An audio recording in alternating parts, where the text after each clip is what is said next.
Good evening, everybody. I feel a little bit better right now, so I figured I'd hop on here and do a video and answer some more questions about the Amish lifestyle growing up in Kenton, Ohio. I can answer questions about my community only. They're all different. A lot of different communities have their own rules and their own thing that they do. But when I answer questions, it's about my community of Kenton, Ohio, Kenton, because that's where I grew up at. I was born and raised in Kenton, and they're considered the old order Amish, and they're not associated with the Mennonites and a lot of the other Amish communities that don't have the same rules and regulations. If they don't match, then they don't really have anything to do with those communities that have different rules and regulations than they do. So normally they don't have any church services with them, and they don't really do anything as far as church-wise anyway. Sometimes they get together and help other Amish communities in times of need, and if there's something happened, like a fire or a death, they'll reach out to other communities and they'll help them out, which is nice. But as far as the church, if it's a lot of different rules, they don't really have anything to do with those other Amish churches, especially Mennonites, because they think they're too worldly. We were supposed to be opposite usually in the Kenton community. It seemed like growing up that we always had to be opposite from everybody else, all the non-Amish. Sometimes there's questions I get asked, and I can't even answer some of the questions because I don't know the answer. They just try to simply be opposite. They do not conform to the world. That's very clear. They don't conform to the outside world in any way, shape, or form. So lots of times, like I was asked the other day about the mustache. The Amish mustache, they've never had one. The men never have one. I couldn't tell you why, except for it is just opposite from what everybody else does. It's not a specific rule, I don't think, that they enforce to why, maybe a Bible verse or anything to go out of the Bible for why you shouldn't have a mustache. I just know that they did not have a mustache.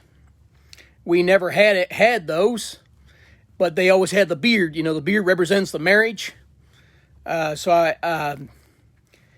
We got a lot of questions I wrote down, so I want to try to get to most of these in this video here. Sitting here bored at home in quarantine, so might as well get on here and answer some questions. Now, the Amish weddings, this person asked me about the Amish weddings. They are very large weddings. They are very, I thought they were pretty cool. Sometimes you got hundreds and hundreds, maybe even 1,000 people in a wedding. And they have really big cakes. I remember the 7, 8, 9 tier cakes. I mean, they are some of the most beautiful cakes I've ever seen that they have for their weddings. A lot of the youth group gets to choose a date that night. I remember that was a big deal when I was 17 years old. And on any wedding that you get invited to in your church district, you get to ask a girl on a date that night. You couple up with one, and they all come in, man, woman, man, woman, man, woman, all the way around the entire house. They got tables that they line up, and these tables are lined up literally around the entire house. Sometimes, if it's summertime, it's like a pole barn, and they can do those weddings outside, but the weddings are pretty cool. A lot of people show up. A lot of good food. The most different kinds of foods you could probably ever even have in one sitting. It's just so much food. Same way with the funerals. The funerals, they have a lot of people that come from all over, a lot of different communities. Those usually have Mennonites and other Amish communities that come to support if there was a death. I remember growing up when in the Kenton community, there was a boy that drowned in a pond when I was, and I remember when he passed away, there was Oh man, I'd say probably those charter buses and also the vans. I'd say you could probably see them lined up both sides of the road for probably 3 or 4 miles. I mean, when a tragedy happens and there's a death, usually they come together pretty good for support, even if the place hardly holds everybody. They just mosey on through and everybody gets the view. They come together in strong support when there's a tragedy. Now, in the funerals, the person that asked me this question was asking about the caskets as well. I know, like my dad's funeral, it was just a little wooden box, you know. It was maybe 1.5 inches thick of boards, just regular boards that they would cut out there in a sawmill. They just measure the body, and they would make it the size of that body only. Nothing special, you know, nothing fancy. No flowers. Nobody sends any flowers in. You know, it's just plain Jane little casket there. They do send the bodies to the nursing or the funeral home, you know, to get embalmed, because you have to have the embalming fluid in the body so that the other Amish from other states and around the country can get a driver, so they can get a driver to come and be there within, 3 days. Usually I think it's 3 days. But there's a lot of people I've seen. I bet you I've seen 12 to 1,500 people in a funeral, in Amish funerals. They come from all over the place. Alrighty, the next question I had on here was the women's hair. I think I answered that in a couple videos, but we'll go over it again. People ask me these questions. The women don't cut their hair. The women just don't, they simply don't cut their hair. It's that is actually found in the Bible about the women's hair not being cut and be covered up. So they wear a head covering. They take their hair. My sister's hair was always all the way down to her ankles. And she would my mom as well. You know, they would take that hair and go it all the way up and roll it all the way up on a bun on the back of their head. And then they would put a cap over top of that. Carl Richardson says, okay, what about singing in the church, and what are your feelings about it? Well, it was always kind of weird because there's no music. We were just used to singing. One person sings the word out of a songbook, a German songbook, and then they would all sing. One person sings the first word, and then they would sing, but it's always real slow. I mean, to be honest with you, I thought it was kind of cool. I mean, now sometimes I get my German songbook out, and I remember the page numbers, and kind of reminds me of some of those songs I used to sing when I was in a youth group. But as far as what I think about it, I think it was actually pretty cool. I kind of like my music with instruments and stuff now, but just singing out of a songbook, that sounded pretty good too, though. But hey, the women, as far as the cutting the hair, the women don't cut their hair at all, while the men always cut their hair in a bowl cut. So that question was on there. Let's see here. What does an Amish date consist of? My Facebook friend Mark Smith asked me that. What does an Amish date consist of? Well, every community is different when it comes to that. You can go date another girl from another Amish community as long as that community has the similar ordnung, similar rules, to where they agree and match up with the Kenton, Ohio community. I do remember asking my mom one time when I turned 17, and that was the dating age. I said, Mom, what would you say if I went over to Bell Center, Ohio, which is way more modern, and got me an Amish girl? And she says, oh, no, you'd be excommunicated from this community. You can't do that. So I couldn't have went to a more modern community like that to go date a girl. But you can go date in another community as long as it's another old order community and goes by the similar ordinance, similar rules in what the Kenton, Ohio community does. I know there was always some of them that would write letters out to Missouri, Michigan, Wisconsin, and they would date girls from different communities that they were allowed to go date from that community but the church had to be okay with it. If the church didn't approve of what community you're dating, they're going to let you know pretty quick that you got to break up with that girl. You ain't allowed to do it. Now, in Kenton community, Mark Smith had asked me this question. He wanted me to explain on what the date consists of. Well, you don't ask the girl out. If when I was still Amish in Kenton, Ohio, if I would have wanted to ask any girl on a date that Sunday night, I don't go up and ask the girl myself. I ask my brother or a cousin or just a friend, and that friend goes up and asks that girl. And then we sneak around the bushes and keep it secret. See, when somebody finds out you're going on a date, they pick on you. They do a bunch of tricks on you. Yeah, there's some evil little fools out there. They pull tricks on you all the time. Now, you try to keep it secret until you're going steady. And then when you're going steady, then you kind of let the cat out of the bag and let people know about it. But before that, you got to keep it secret. And so you go to her house, always to the girl's house when you're dating a girl. And now I didn't date one, but I always hear stories from my brother and some other cousins and friends that dated. Sometimes it was okay to have her sit on your lap. Some of them do that, like in a rocking chair, sit on your lap, but you can't do no touchy-feely, no kissy-kissy stuff going on.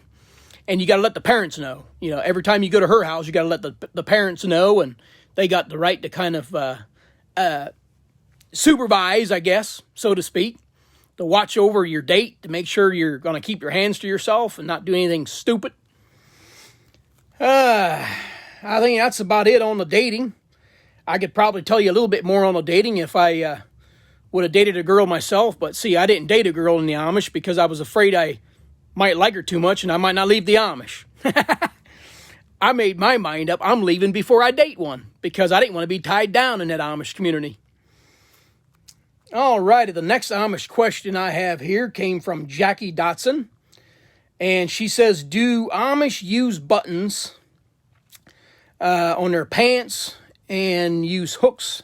Asking about the hooks and buttons and zippers. Well, I guess that's one of those things they try to be opposite from the English. I do remember always using buttons. My mom would always make our own shirts and pants and the vests, the coats, the jackets. The coats always had these metal hooks on them. The coats always had the hook. The shirts always had round buttons, but it couldn't be no fancy button.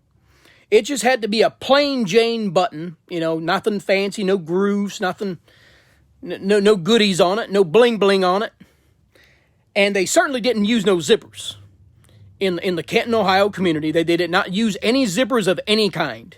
Because, see, that was a little bit too worldly. All the Englishers, they use zippers, so we better not use those. Now, the buttons on the shirt, I remember my mom, when she made our shirts, the buttons would come down about halfway, but it would stop, I think maybe 4 buttons. So you always had to take your shirt and strip it over your head to put your shirt on, because it didn't open up all the way down.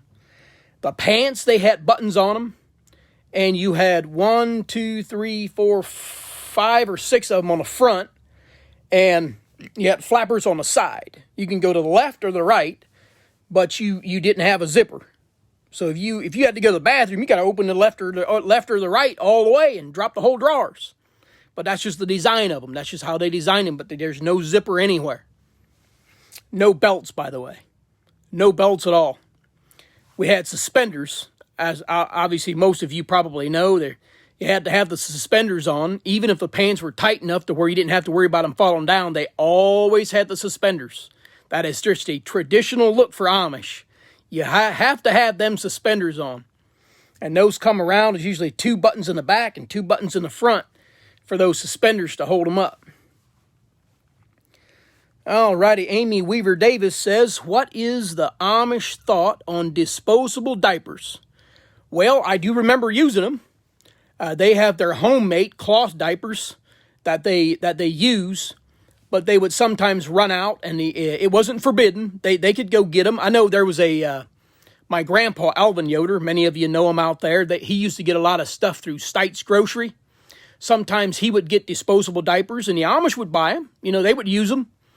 They wouldn't use them permanently.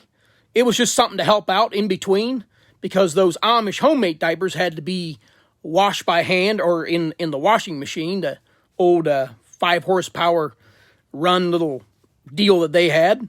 So Mondays was always the laundry day, and that's why Mondays you always see the laundry hanging out on the lines. And so if you got where they would run short on those homemade diapers, they would use the disposable diapers. I seen that happen quite a bit. My mom would use them. And let's see here. I got the buttons, the hooks. They did both. They didn't use no zippers.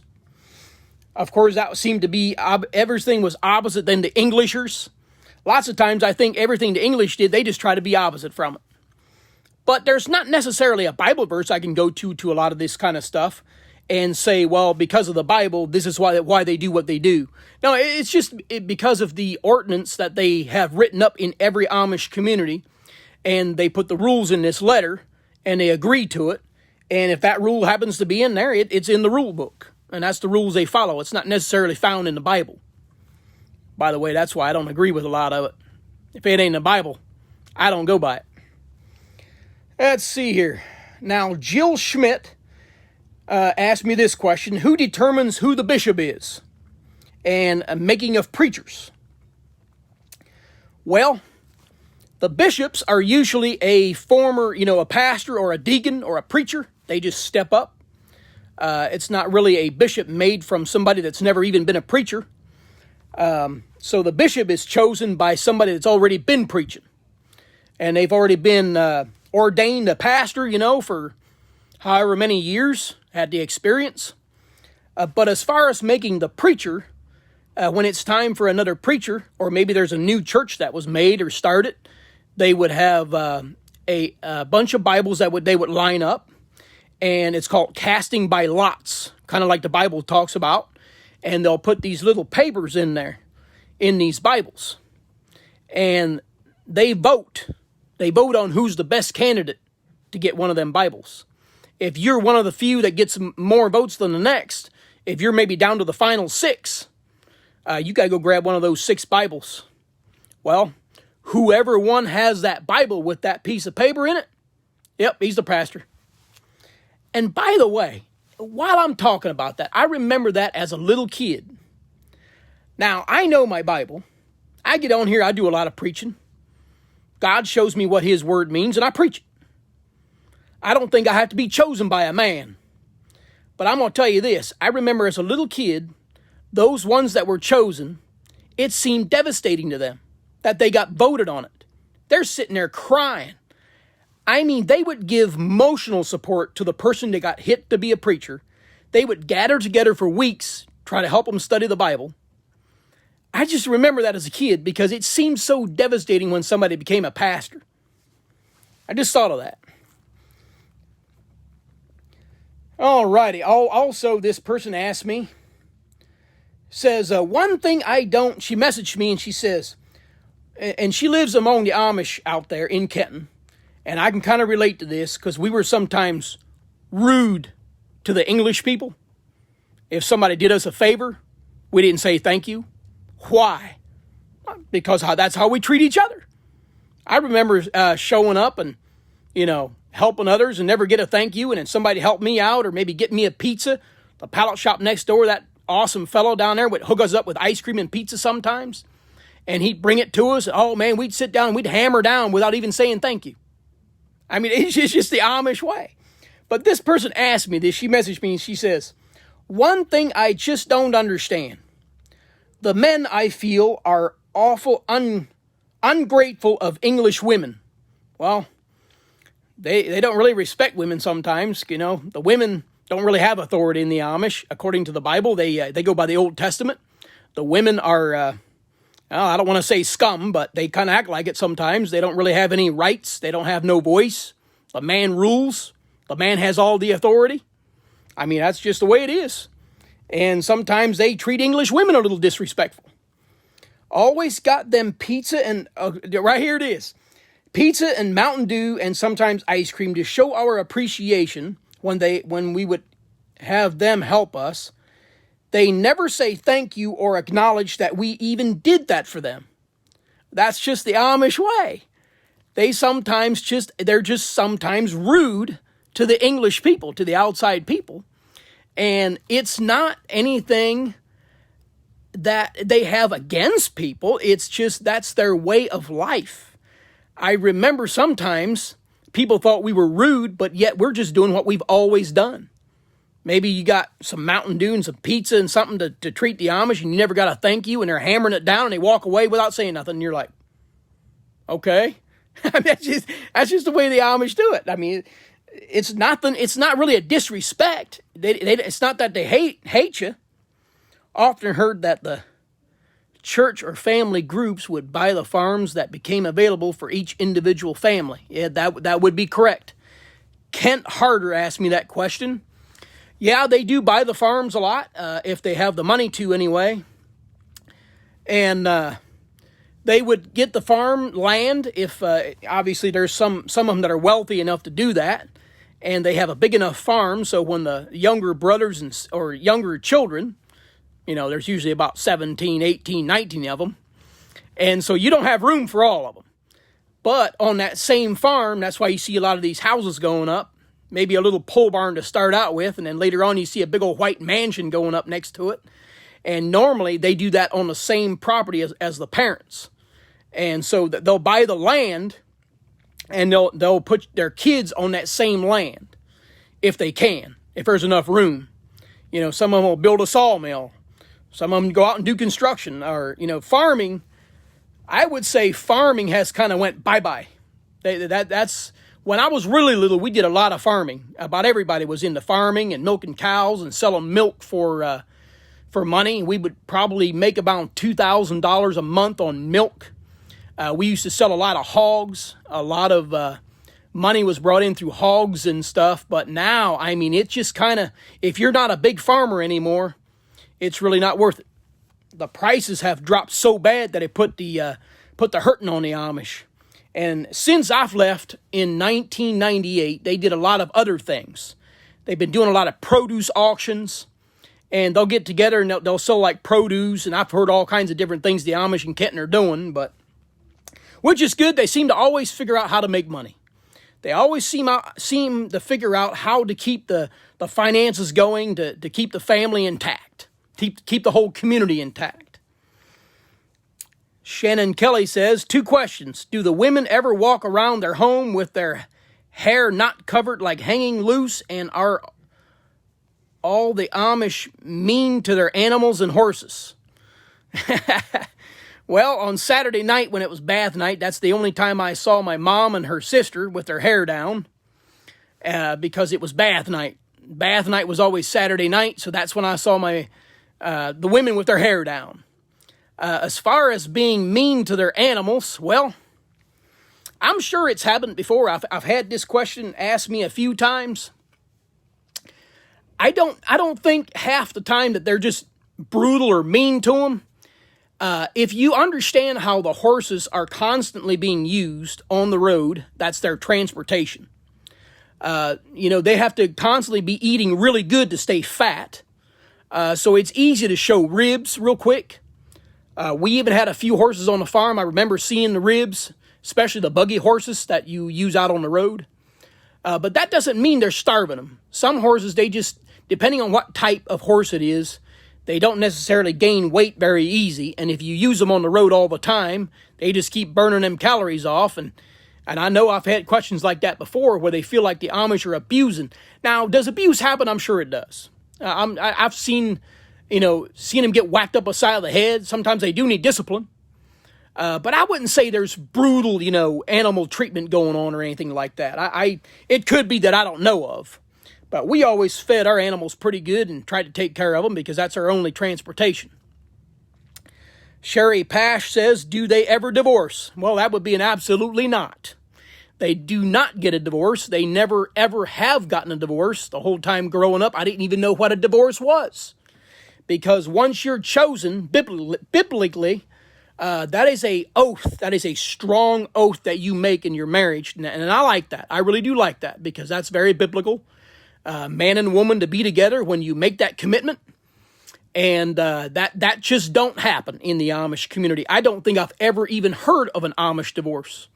Not just in my community, but every community I've ever studied or heard of. That just don't happen. No divorce at all. All righty. My mom would always go by bulk denim. Our homemade pants were made out of denim material.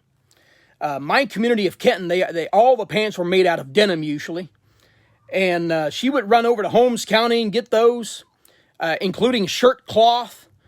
Even sometimes I remember her getting a roll of fabric from like Joann Fabrics. And we would take a trip over to Holmes County and stock up on stuff like that. And the homemade sewing machines with a little pedal on the bottom. You know, it's not electric or nothing. It just pumps with your feet. And you got the needle in there. And my mom would make all of our shirts, jackets, and pants and coats. Everything homemade. So that's where we would go to get our bulk material to make that homemade stuff for the kids as clothes. Eli, is it true the Amish do run puppy mills? Well, yeah, I've heard of that. My aunt got divorced. She left the Amish, but he stayed.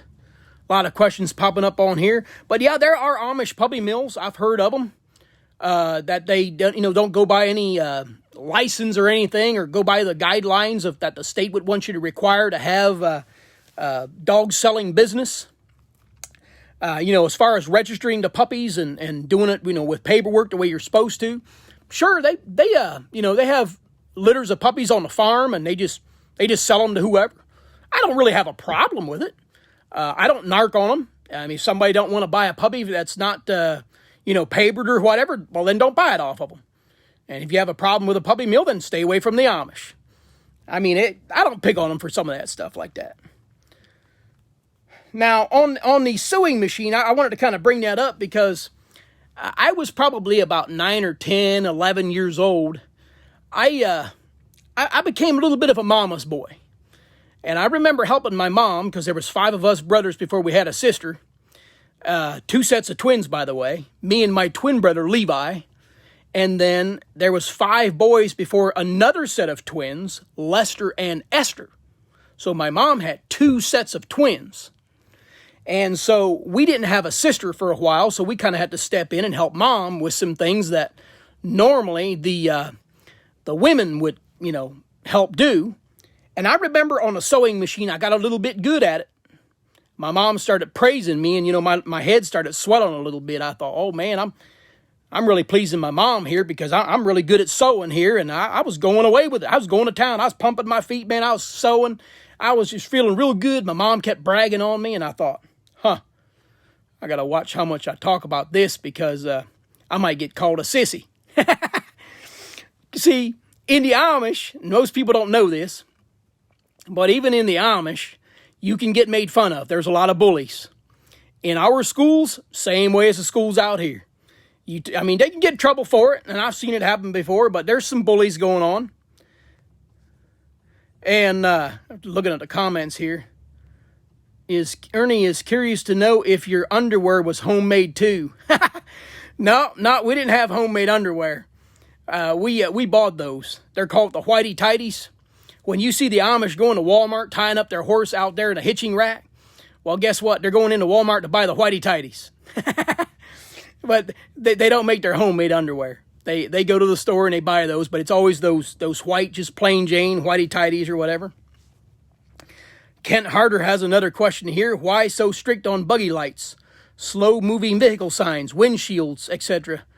Saw a lot of bad accidents that could have been prevented. Yeah, well, sir, I'm going to be honest with you. The Kenton, Ohio community where I grew up at, you ain't going to see nothing more than that. It is against their religion. They won't do it. They won't go for it. They have voted against a bright orange triangle. They say the orange triangle is too bright, and we are not going to allow it. So those little strip of reflective tape that you see, that's about as far as it's going to get, besides those tiny little dim little lanterns. They always put the 2 lanterns on each side.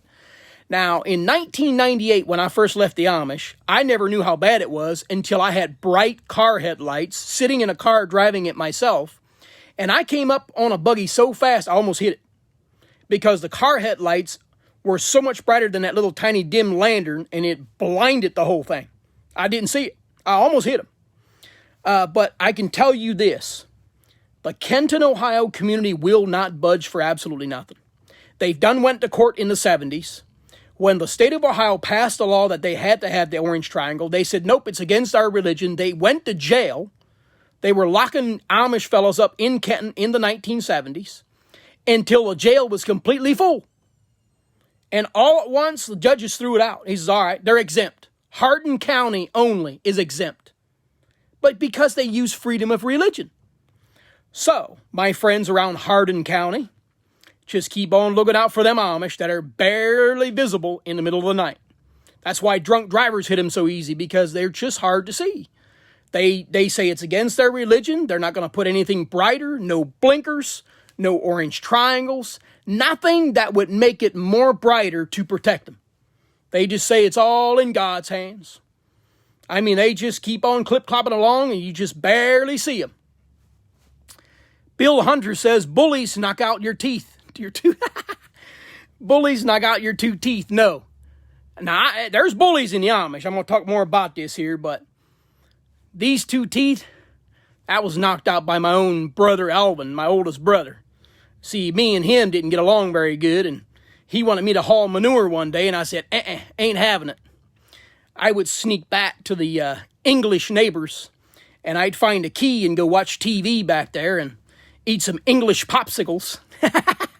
And I didn't want to listen to him that day. Well, I came up for lunch, and I thought he had already went in to eat lunch. And what do?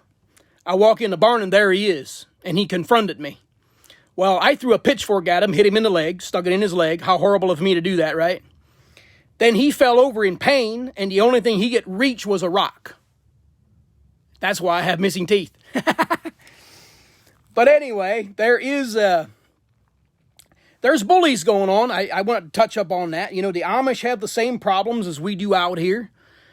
We have a lot of bullying. I've been meeting up with a lot of the ex-Amish in garages and pole barns here and there to preach to them and encourage them and be there for each other. And I've noticed by talking to many of them that we have sometimes there's some of them that's left the Amish because of that kind of bullying mentality, to where something really, really bothered a person and there's no resources. There's no psychiatrist or anybody there. I mean, you just got to take it. And so there's some really severe bullying going on in the Amish, in the schools and in the church, by the way, even in the youth group. There's some pretty brutal attacks that a lot of people from the outside looking in, they don't know those kind of things. And I know there's more questions on here, but I got some more stuff to get here too. Now, people were asking about my dad. You know, yes, that's another thing that happens in the Amish is alcoholism. That does happen more than people think. My dad obviously was an alcoholic. I've shared that on here before. Now, my dad in 1995, he was the first Amish fella in Hardin County Amish community to get a DUI in a horse and buggy. That's right. He got a DUI in a horse and buggy. He did fight the cops when they showed up, and he got charged for that as well, for assaulting a police officer. So I remember the paper was kind of humiliating that week because we did get our hands on the paper. And he was the first Amish guy in Hardin County that got a DUI in a horse and buggy and beat up cops. But he was, you know, my dad was he was different. You know, he was in trouble a lot. He was an alcoholic. And now, if it's bad enough, to which my dad was, he had a depression problem and had a lot of issues and sometimes would beat my mom half to death. We would have to go, call outside help, call law enforcement. The Amish church really didn't care because it was that out of control. So he would go to jail, and then after jail, obviously, he had consequences in the Amish church as well. So it does happen. There's things that happen in the Amish community sometimes that you have to call the cops. You got to call 911. You got to get outside help because there's things that you just can't control sometimes. And I remember as a really little kid, we couldn't really defend Mom, and if we saw that she was about to die, because maybe Dad was strangling her and beating on her, and we had to go get something done. And so we would go to the next door English neighbors and use the phone, and they would come out and arrest him. And, it happens. And also, same way with firefighters. When we have a fire, the Amish like to take that in their own hands the best way they can. Now, I know there's some ex-Amish firefighters, and they already know how the Amish are. And some of you may already know what I'm about to say. But when there's a fire, and they do call 911, the fire trucks show up. But what do the Amish like to do? Grab the fire hose from the firemen and go do it themselves. They do. They try to take it out. They want to be in charge of it. And they're not properly trained. And I remember this one fella. It was a house fire, just, a couple, I think Noah Hirschberger was his name. And they had a house fire, and I got there right when the fire trucks was showing up. And these Amish fellows, man, it was handing them hoses up on top of that roof. And they didn't realize the pressure that it had. And it slipped out of their hands, and one guy got it right in his face. Almost blew his eyeball out. They had no idea how much pressure a water hose has. I thought that was interesting because the Hardin County fire departments in that area, they got used to the Amish when they show up. The Amish want to take everything in their own hands. They think the English firefighters are too slow. Oh, they're just walking real slow to grab that hose. Man, my building's about to burn down, man. We got to get on it. We ain't got time for these slow, lazy English firefighters. We got to grab these hoses and put this fire out. Anyway, I just figured I'd share that on there. I got some more questions on here. Tyler Mobley says, I know your brother Lester. I drilled post holes for a barn for him. He got hit in a buggy. Yeah, I remember that. By a semi on the way home. Yeah, that happens a lot. They get hit a lot out there. There's an Amish woman that knows you. Debbie Smith says, there's an Amish woman that knows me. She wants my sister to bring a 6-pack and her phone so she can watch you on video. That's funny. Hey, you invite her on over and she can watch me live on this video talking about the Amish out there. Talk about these Amish stories. See, when I was growing up in the Amish, and a lot of them out there now, they don't like it when you talk about their way of life. Talk about their rules, their legalism, the things that they do. They kind of like to keep that hush-hush. It's actually making it a little bit harder for me to speak to my mom, to my family, because she's very, very disappointed that I am getting on here and talking about the Amish in Kenton. She don't like that. She hasn't stopped me from coming visiting her, but she tells me, why do you do that? Why don't you just leave us alone? Why do you have to tell them everything we do? Well, if you're so right and you're going to heaven, you guys believe you're right, why wouldn't you want to share it with others? I mean, they just don't like sharing what they're doing. Me, I'm not Amish no more. I'm going to tell you exactly how they do it and all the rules and why they do what they do if I know it. Amish always blame us that left the Amish if something happens. The reason I wrote that down is because, my friends, there's some things that's happened since I've left the Amish, me and my cousins, that we got blamed for. After we left the Amish, we got blamed for some things that we never did. I don't know if y'all remember this, but I'd say probably early 2000, there was some little hecklers around Kenton, I think some high schoolers at the time, went out and they were a little bit mischievous. And they went out and it was some guns in the middle of the night and they started shooting some Amish animals. Okay? Some horses were killed. My uncle Willie Beachy had some animals killed. Very, very sad. When that happened, a lot of the Amish, including my own Uncle Willie, they thought, oh, well, Eli Yoder and David Yoder, which we had just left, just a couple of years before that, it must be them. Well, guess what? The sheriff's department showed up. They took my cousin's guns. They checked out my gun. They really thought it was us. So sometimes when you leave and something happens, the Amish just immediately think the ones that left the Amish are the bad guys. They're the ones that are coming out picking on us. Well, guess what? I just leave them alone. I leave them alone. They leave me alone. I have no reason to go out. I love my family. I love the Amish. I think their way of life is cool. I just wasn't going to put up with the church's rules. I'm not going to tolerate a bunch of nonsense that is added on top of the Bible. But as far as their way of life, I leave them be. I let them be. They leave me be. I share stories and tell people about them, but I'm not going to go out there and have animosity and hate and anger where I want to lash out against them in any way. But I would never go shoot their animals. I loved horses. I would never go shoot their animals. Never would I do that, such a thing. But I just figured I'd mention that because lots of times things happen, and they blame the ones that have left. Let's see. Sherry Stewart Glover says, I don't remember. Why did you leave the Amish, sweetie? Well, guess what? I was young. I was 18, and I wasn't going to stay in. I was looking on the other side of the fence, and I saw it really green. I thought, man, I got to have some of that green grass on the other side, so I jumped the fence. Nothing really specifically. I was ready for a change. I wasn't going to stay there. I had my mind made up as a young kid. I tried when I was 16. Nobody would give me a home, so I couldn't leave. I didn't want to get somebody in trouble. I was told I can't help you because, you're a minor. You got to wait till you're 18. But I did try when I was 16. I wanted to get out of there. But I had my mind made up. I remember as a really little kid, we got some little cars, and as long as they didn't have batteries in them, we were allowed to play with them. And Mom would allow us to play with them. But I was really fascinated with this little pickup truck, and I just kept playing with it over and over and over. And I remember my oldest brother and my dad said something about, man, out of all you brothers, that Eli Yoder, if any of you ever leave the Amish, it's going to be him. He's fascinated with English lifestyle. Well, guess what? I left because I was always, in one video, I told you all about that Cadillac that pulled in my driveway. I don't remember what age I was. Now, in the 80s and 90s Cadillacs, you got that little emblem sticking up on the front of the car, that little Cadillac.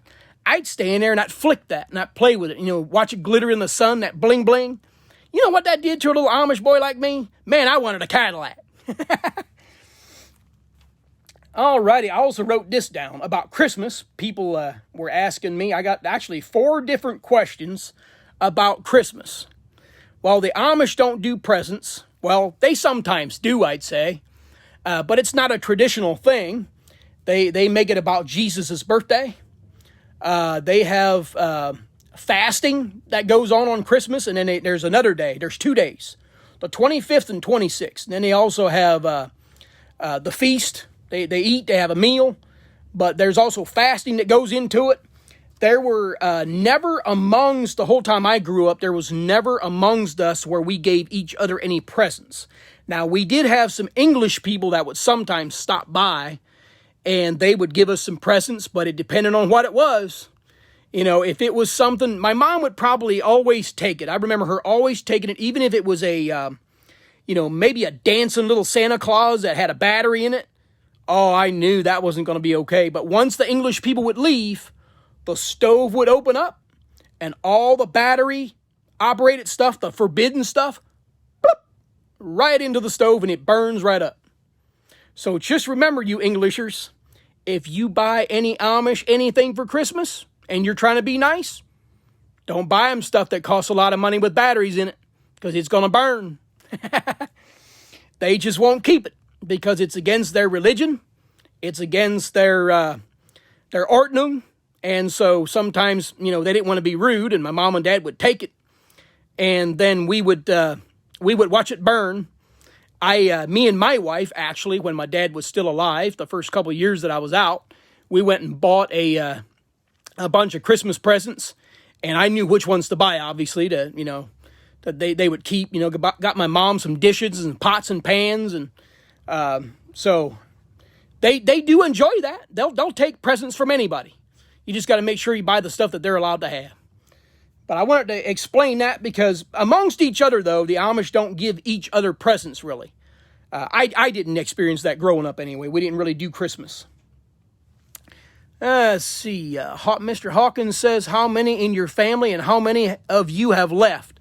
Well, now there's 2 of us. I left in 1998 when I turned 18, and I have a younger brother, Melvin, now that is also out of the Amish. He left 8 years ago, and he's already a Kenton City police officer. He's the K-9 over there. He really shocked me. He amazed me. He left the Amish and had his mind made up. He wants to be a cop, and he went to school. He went after his dream, and guess what? If you set your goals and go after it, you can do anything.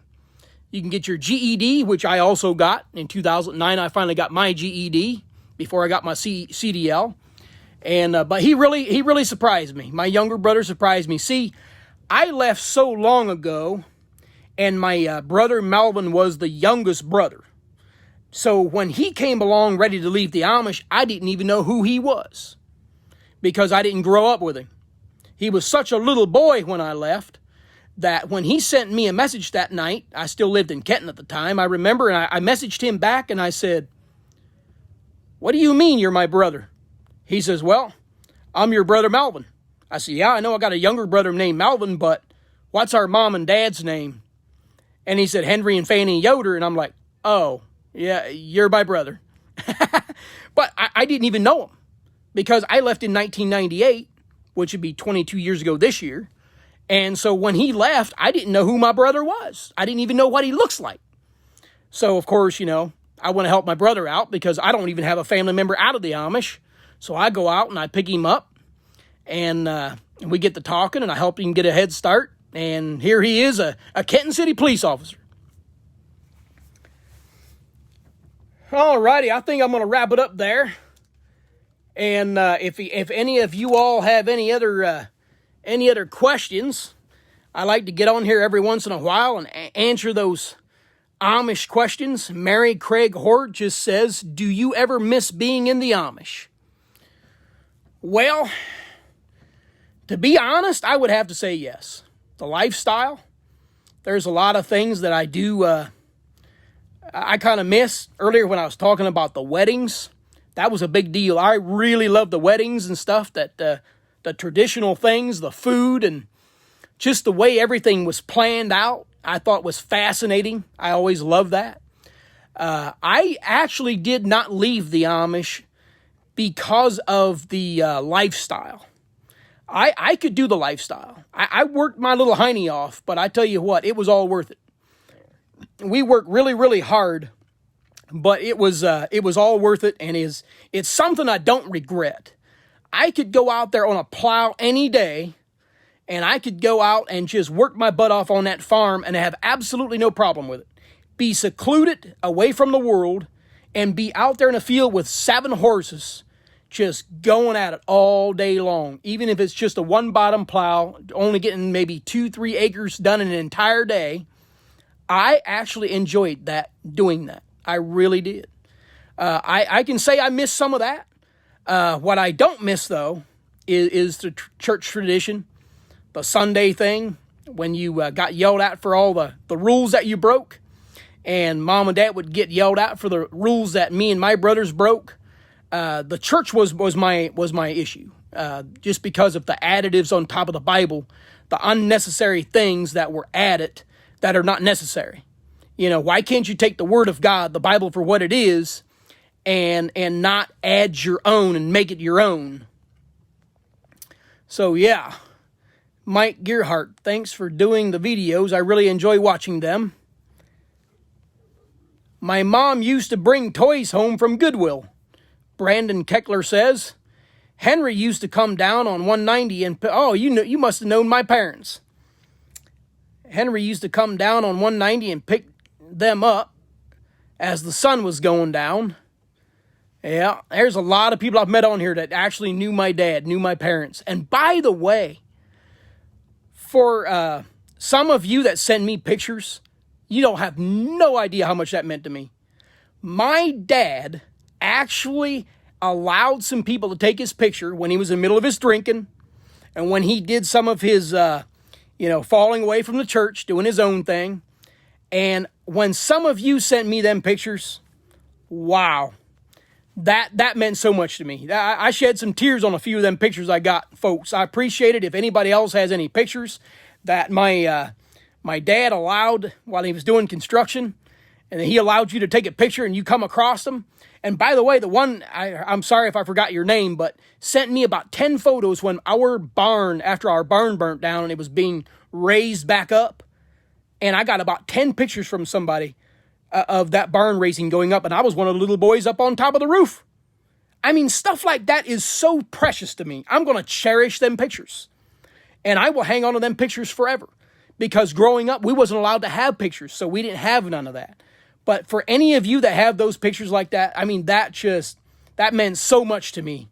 God bless all of you for sending me those pictures that you've sent me. Let's see here.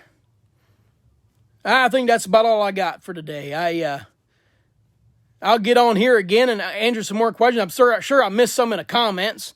I can always get in the comments there and answer them in the comments. But that's my questions, or the answers I have for you today on all the stuff I have written down. And if there's enough questions, I can always write them down and do another whole video like I do now, like I just did tonight. I think my mom has a video of the barn raising. Chris Long says, I think my mom has a video of the barn. But I would love to have that. I would love to have the video of that barn raising. I'd probably see my little Amish butt crawling around out there somewhere. But yeah, that's pretty cool. Any of you that have videos or pictures or anything like that you may have that you could share with me, or let me know your address. I can even come over and visit you and maybe look at some pictures and videos. That'd be awesome. But anyway, hey, you all have a blessed evening. We'll see you. Have a good one.